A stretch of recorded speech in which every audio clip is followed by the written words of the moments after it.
Selanjutnya kita akan membahas mengenai analisis pada perusahaan manufaktur. Sebelum itu, perkenalkan nama saya Putri Maulidia Hidayat dengan NPM akhir 079. Nah, kita akan membahas perusahaan manufaktur yakni pada PT Unilever Indonesia Tbk.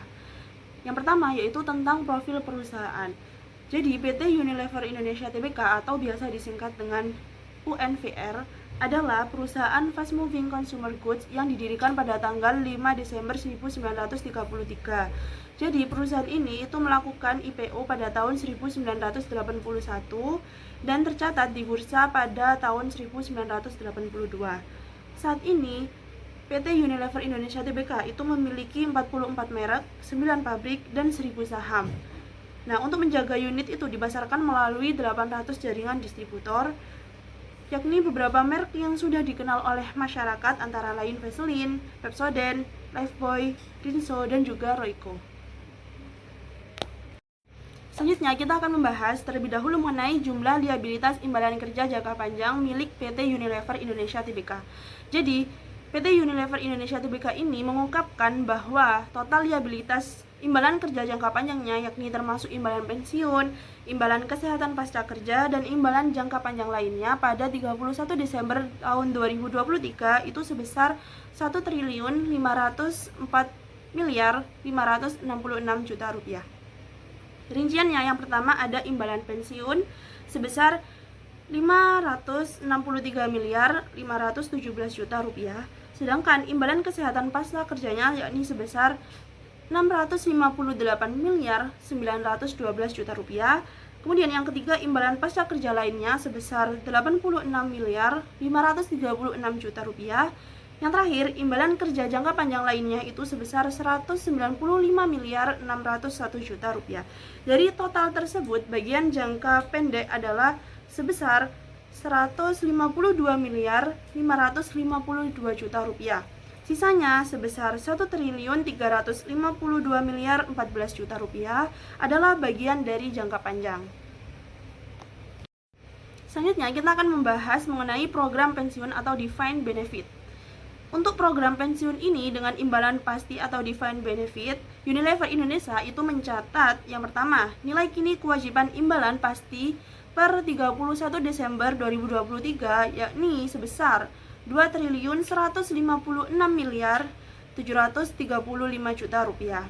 Yang kedua, nilai wajar aset program pensiun sebesar 1.593.218 juta rupiah. Yang terakhir, sehingga liabilitas neto program pensiun itu sebesar 563.517 juta rupiah. Perubahan kewajiban imbalan pasti selama tahun 2023 itu mencakup biaya bunga sebesar 138.743 juta, biaya jasa kini sebesar 71.756 juta rupiah, keuntungan atau kerugian aktuarial dari penyesuaian pengalaman dan asumsi keuangan sebesar 55.994 juta ditambah dengan 184.171 juta, yakni manfaat yang dibayar sebesar 86.196 juta rupiah. Selanjutnya kita akan membahas mengenai asumsi aktuarial dan durasi. Jadi rata-rata tertimbang durasi kewajiban imbalan pasti adalah 16,9 tahun per 31 Desember tahun 2023. Sedangkan pada saat 2022 sebesar 13,8 tahun. Untuk program imbalan kesehatan pasca kerja yang tidak didanai, kenaikan biaya klaim jangka panjang sebesar 6,20% dan klaim tahunan per karyawannya itu sebesar 33.659.000. Aset program dan komposisi investasi. Nah, aset program ini untuk pensiun terdiri dari instrumen ekuitas sebesar 51,68%, instrumen utang sebesar 42,54%, dan deposito berjangka sebesar 5,78% per akhir tahun 2023. Jadi PT Unilever Indonesia Tbk ini juga mengungkapkan bahwa pendanaan atas program imbalan pasti yang diharapkan untuk tahun selanjutnya yakni tahun 2024 itu diperkirakan sebesar 123.344 juta rupiah. Nah, setelah rincian sebelum-sebelumnya kita akan melakukan analisis mengenai penerapan imbalan kerjanya. Jadi pada PT Unilever Indonesia Tbk itu penerapan imbalan kerjanya yang pertama, imbalan kerja jangka pendek yang diberikan untuk jasa karyawan selama periode berjalan, yakni meliputi gaji pokok dan tunjangan, bonus kinerja tahunan, dan juga cuti tahunan dan tunjangan transportasi. Nah, hal ini itu diakui sebagai beban pada periode terjadinya karena tidak ada kewajiban jangka panjang. Nah, penerapan imbalan kerja selanjutnya yaitu imbalan pasca kerja atau post employment benefit, yang ini termasuk program pensiun manfaat pasti atau defined benefit plan sesuai pada PSAK 24. Yang pertama dikelola melalui dana pensiun Unilever Indonesia atau DPU. Kemudian yang kedua, perusahaan itu menanggung selisih antara nilai kewajiban dengan aset program. Yang ketiga, perhitungan dilakukan oleh aktuaris independen setiap tahun. Jadi beban imbalan pasca kerja diakui dalam laba rugi, sedangkan keuntungan atau kerugian aktuaria diakui langsung dalam penghasilan komprehensif lain atau OCI atau Other Comprehensive Income sesuai dengan PSAK nomor 24. Kemudian penerapan imbalan kerja analisisnya yang terakhir itu imbalan kerja jangka panjang lainnya, yakni termasuk pesangon, imbalan cuti panjang, dan penghargaan masa kerja. Yang pertama itu diukur dengan metode projected in unit credit, sama seperti pensiun. Yang kedua diakui sebagai liabilitas jangka panjang karena dibayarkan setelah karyawan itu mencapai masa tertentu. Selanjutnya kita akan membahas tentang pokok kebijakan PSAK tentang imbalan kerja pada laporan tahunan 2023 milik PT Unilever. Penerapan metode dan asumsi akuntansi imbalan kerja pada PSAK 24 revisi 2016. Yang pertama ini ada metode pengukuran. Nah, pada ini menggunakan metode projected unit credit, yakni menghitung nilai kini kewajiban manfaat pasti berdasarkan jasa yang telah diberikan karyawan. Selanjutnya pada asumsi utama, tingkat diskonto berdasarkan imbal hasil obligasi pemerintah, tingkat kenaikan gaji sesuai tren historis, usia pensiun normal 55 tahun, dan asumsi mortalitas mengikuti tabel mortalitas Indonesia atau TMI-IV. Selanjutnya pengakuan beban, biaya jasa kini dan bunga neto diakui dalam laba rugi tahun berjalan. Selanjutnya pengukuran kembali atau remeasurement, yakni keuntungan atau kerugian aktuarial akibat perubahan asumsi diakui langsung dalam penghasilan komprehensif lain atau OCI dan tidak diklasifikasikan ke laba rugi. Dan yang terakhir ada penyajian. Liabilitas imbalan kerja diakui sebagai bagian dari kewajiban jangka panjang dalam laporan posisi keuangan atau neraca. Selanjutnya, kebijakan PSAK yang mengatur penerapan imbalan kerja di PT Unilever Indonesia. Yang pertama ada PSAK 24, yaitu tentang imbalan kerja. Pokok pengaturannya yaitu mengatur pengakuan, pengukuran, penyajian, dan pengungkapan imbalan kerja. Nah, relevansi di Unilever Indonesia-nya yaitu digunakan untuk pengukuran dan pengungkapan kewajiban manfaat pasti, manfaat iuran pasti, dan imbalan kerja jangka panjang lainnya. Yang kedua yaitu PSAK 1 yang berisi tentang penyajian laporan keuangan. Nah, pokok pengaturannya yaitu mengatur penyajian pos penghasilan komprehensif lain atau OCI. Nah, relevansi di Unilever Indonesia-nya yaitu remeasurement imbalan kerja disajikan di OCI sesuai dengan PSAK 1. Selanjutnya yaitu ISAK 15, yakni interpretasi dari PSAK 24 yang membahas tentang batas pengakuan aset program manfaat pasti. Nah, pokok pengaturannya yaitu mengatur pengakuan aset program pensiun bila terdapat pembatasan pendanaan. Nah, relevansi di Unilever Indonesia-nya yaitu diterapkan pada aset dana pensiun yang dikelola eksternal.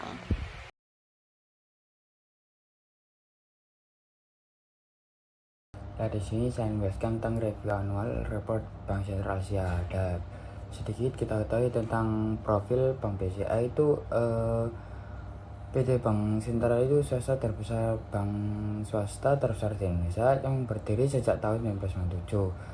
Terus berfokus pada penguatan dana murah atau jasa dan tradisional digital. Terus juga memiliki basis nasabah terbesar di Indonesia melalui jaringan cabang dan digital. Terus memiliki visi menjadi bank pilihan utama masyarakat yang memahami kebutuhan finansial nasabah. Lah, BCA ini merupakan salah satu bank swasta terbesar dan paling stabil di Indonesia yang berdiri sejak tahun 97. Dan BCA ini kini memiliki jaringan sangat luas dari cabang konvensional, terus juga ATM sampai layanan digital seperti BCA Mobile dan My BCA. Bank ini dikenal dengan pelayanan yang cepat, aman, dan mudah diakses. Fokus utama BCA adalah mempertahankan kepercayaan nasabah dengan layanan transaksi yang efisien, sekaligus terus memperkuat inovasi digital agar tetap relevan dengan perkembangan zaman sampai sekarang. Terus juga kinerja keuangan di tahun 2023. Laba itu bersih menjadi Rp 48,6 triliun, tumbuh sekitar 19% dibanding 2002. Total aset mencapai lebih dari 1.400 triliun, memperkuat posisi sebagai bank terbesar.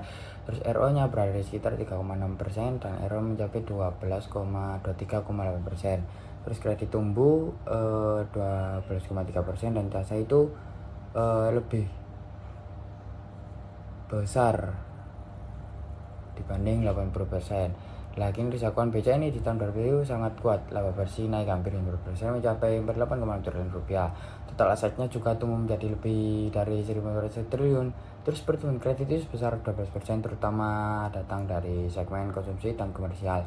Menariknya itu 80% dana yang dimiliki BCA itu berasal dari jasa, yaitu giro dan tabungan, yang berarti biaya dan mereka sangat rendah.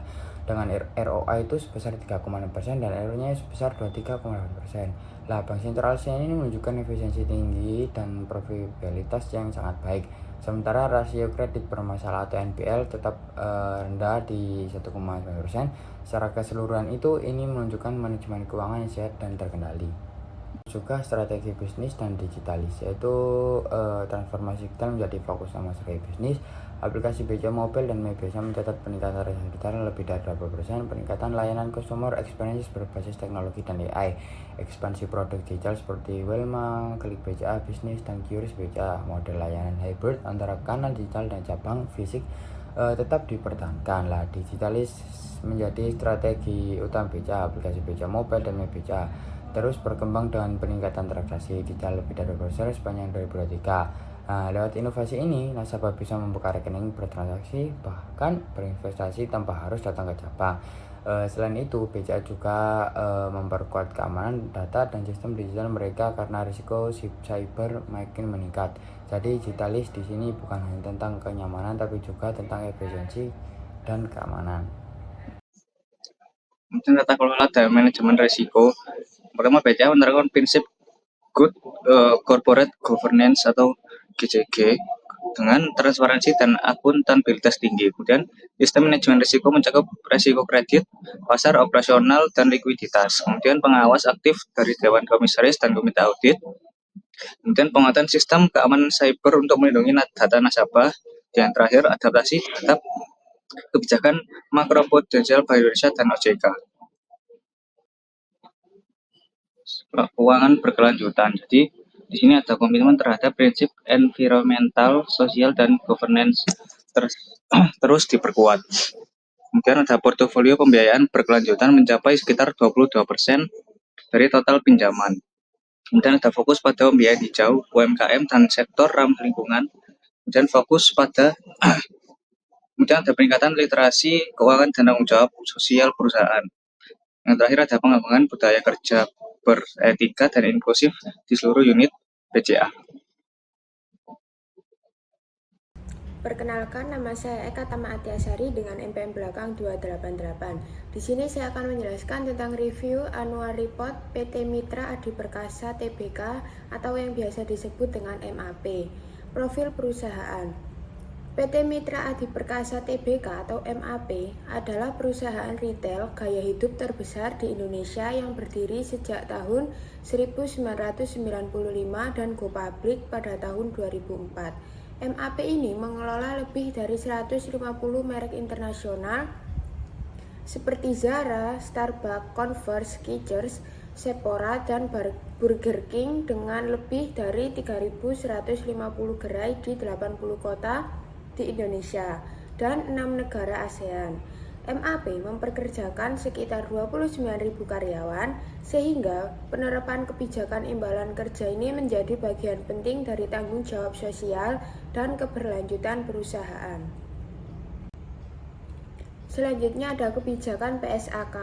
MAP secara resmi mengacu pada PSAK 24 yaitu imbalan kerja yang mewajibkan perusahaan untuk mengakui kewajiban dan beban atas manfaat karyawan, mengukur imbalan kerja menggunakan pendekatan aktuaria, dan mengungkapkan secara jelas kebijakan dan nilai kewajiban dalam laporan keuangan.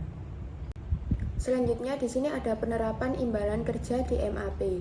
Berdasarkan hasil review laporan keuangan tahunan 2023, PT Mitra Adi Perkasa Tbk telah menerapkan imbalan kerja kepada seluruh karyawannya sesuai PSAK 24. Penerapan ini meliputi dua kategori utama, yaitu imbalan pasca kerja dan imbalan kerja jangka panjang lainnya.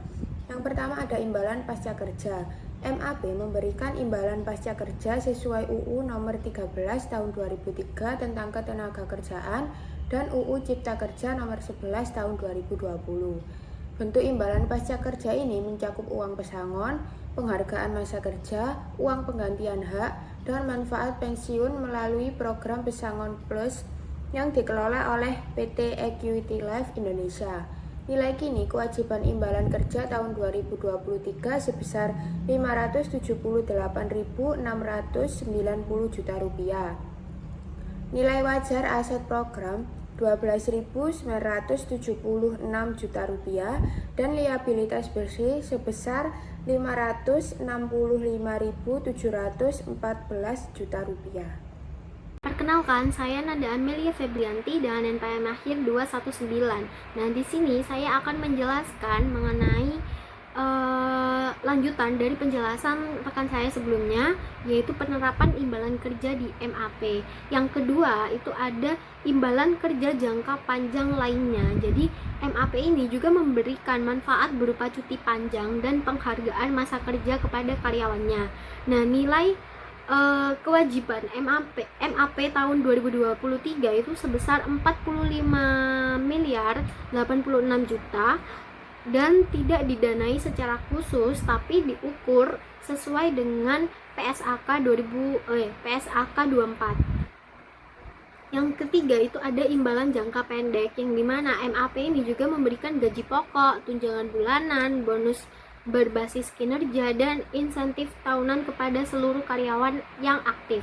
Nah, kebijakan ini itu termasuk dalam imbalan kerja jangka pendek sebagaimana diatur dalam PSAK 24 paragraf 10 sampai paragraf 13.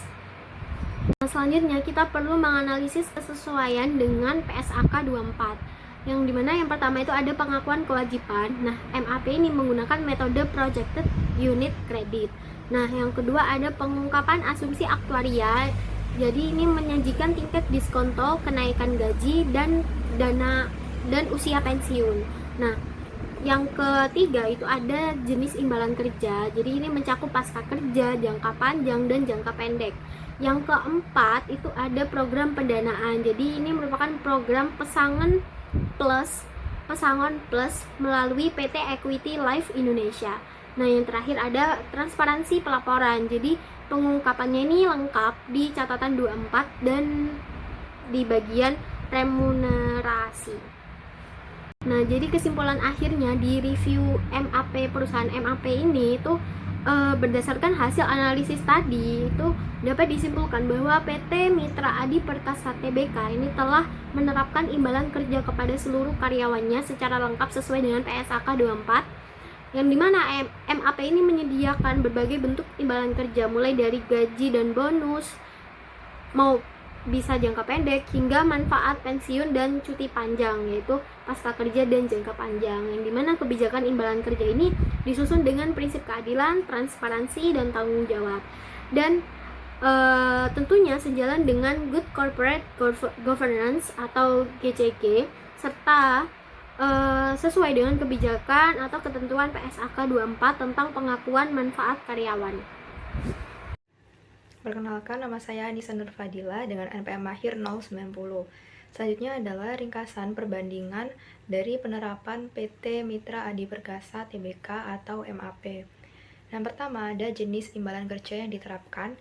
PT Mitra Adi Perkasa menerapkan dua jenis utama. Yang pertama, imbalan pasca kerja atau Defined Post-Employed Benefit, mengacu pada Undang-Undang Cipta Kerja Nomor 11 Tahun 2020, menggantikan dasar hukum lama yaitu Undang-Undang Ketenagakerjaan Nomor 13 Tahun 2003 yang masih dipakai untuk entitas Pelindo di tahun 2022. Kemudian yang kedua, imbalan kerja jangka panjang lain diberikan berupa cuti panjang untuk karyawan yang memenuhi syarat tertentu. Lalu yang kedua ada program pendanaan dan aset program.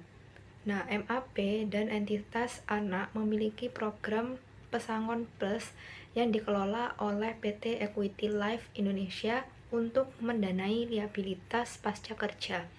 Nah, kontribusi perusahaan dan entitas PLI yaitu 7.500 juta. Sejak tanggal 1 Oktober 2019, seluruh aset program atas nama PLI ini dipindahkan ke Pelindo. Yang ketiga, pengakuan dan pengukuran menggunakan metode Projected Unit Credit sesuai PSAK 24. Nah, penilaian dilakukan setiap akhir tahun oleh aktuaris. Komponen biaya imbalan kerja ada biaya jasa kini dan jasa lalu, beban bunga neto, pengukuran kembali akibat perubahan asuransi demografik, finansial, dan pengalaman aktual. Yang keempat, ada kebijakan insentif jangka panjang. Nah, selain imbalan kerja reguler, MAP juga memiliki manajemen insentif program yang memberikan insentif jangka panjang kepada direksi dan karyawan, didasarkan pada kinerja jangka panjang dan pertumbuhan nilai saham. Nah, tujuannya menjaga loyalitas dan produktivitas, serta menyelaraskan kepentingan manajemen dengan pemegang saham. Sebelum itu, perkenalkan nama saya Verina Novita Rahma dengan NPM terakhir 066. Kemudian di sini ada ringkasan perbandingan penerapan PT Unilever Indonesia. Nah, yang pertama itu ada penerapan imbalan kerja yang sesuai dengan PSAK 24. PT Unilever Indonesia itu mengakui 3 kategori utama imbalan kerja sesuai dengan PSAK 24. Yang pertama ada imbalan jangka pendek, yaitu meliputi gaji, tunjangan, bonus, dan juga cuti tahunan.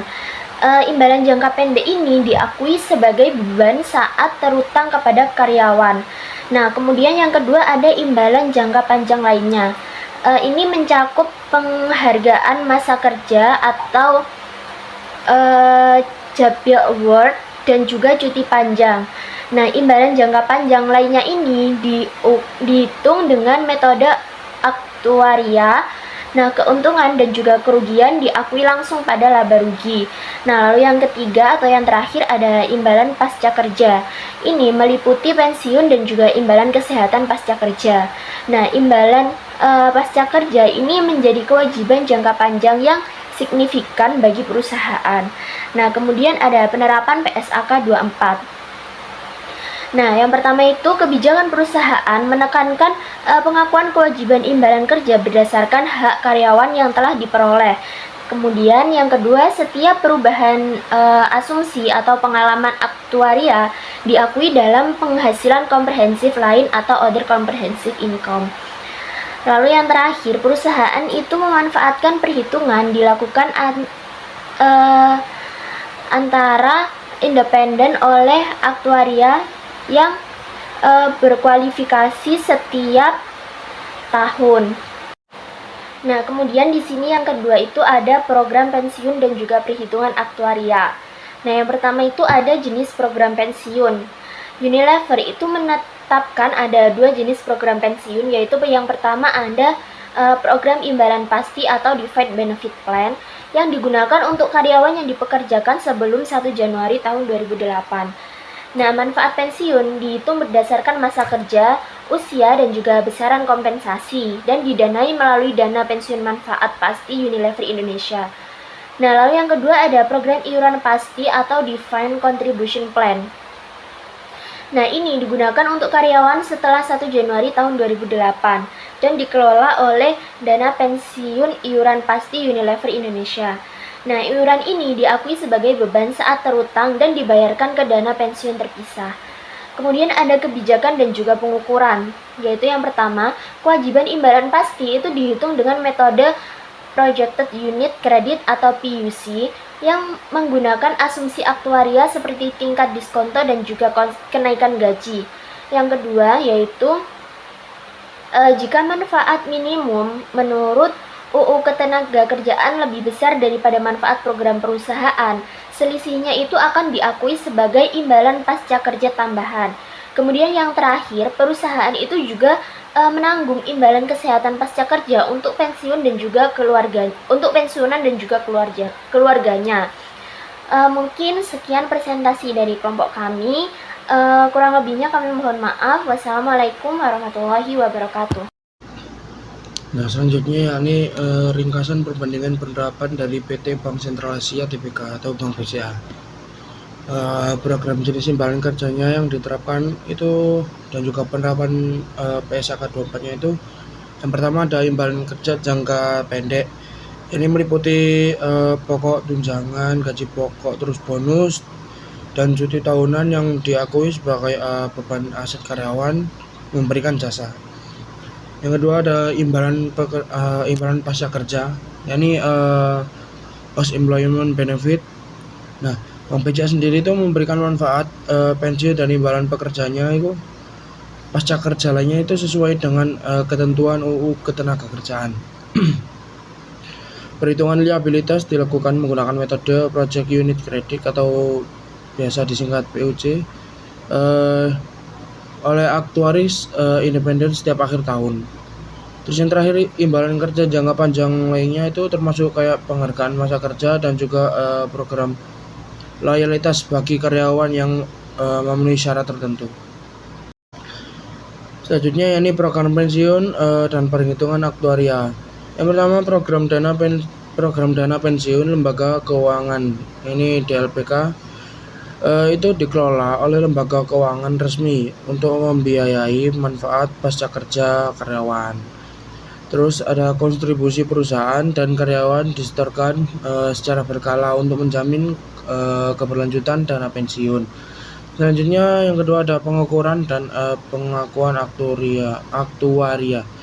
Nah, ini yang pertama, kewajiban imbalan pasti dihitung. Itu berdasarkan metode Project Unit Credit atau PUC yang tadi, dengan asumsi tingkat diskonto, kenaikan gaji dan juga usia pensiun. Terus yang terakhir ada setiap perubahan asumsi atau pengalaman aktuaria itu diakui dalam pendapatan komprehensif lain OJ. Sekian presentasi dari kelompok kami. Wassalamualaikum warahmatullahi wabarakatuh.